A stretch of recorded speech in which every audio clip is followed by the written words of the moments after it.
Enzelnâhu fî leyletin mübâreke. Mübarek bir gecede indirdik diye ifade ediliyor.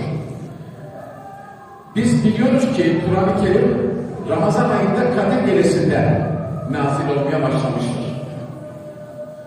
İnna enzelnâhu fî leyletil kadr ve mâ edrâke mâ leyletil kadr diye başlayan Kadir suresinde biz Kur'an'ı Kadir Gecesi'nde indirdik. Kadir Gecesi'nin ne olduğunu bilir misin diyor ve takip eden ayetlerde Kadir Gecesi'nin 1000 aydan daha hayırlı olduğu ifade ediliyor. Ama bir kısım alimler Kur'an'ın Berat Gecesi'nde indirildiği şeklinde de yorumluyorlar. Bu iki ayeti şu şekilde telif ediyorlar.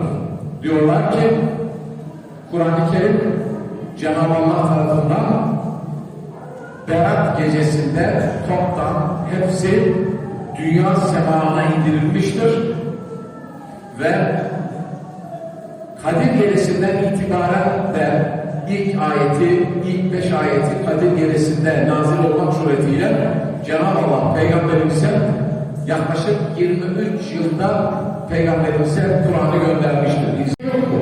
Ben ona rızık vereyim. Başka bir derde, tasaya düçar olan yok mu? İstesin ben onu vereyim diye ifade ettiğini Peygamberimiz bildiriyor. Dolayısıyla sadece bu iki hadiste dahi Cenab-ı Allah bu gecenin mağfiret gecesi, bu gecenin tevbe gecesi, bu gecenin Cenab-ı Allah'tan fazla ise bir yerden başlayalım, Ramazan'da bunları tamamlamanın gayreti içerisinde olalım.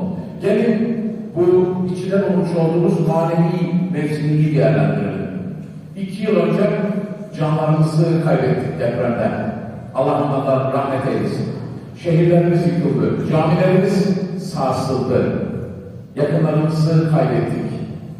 Bir düşündüğümüzde hayatın ne kadar hızlı olduğunu görüyoruz.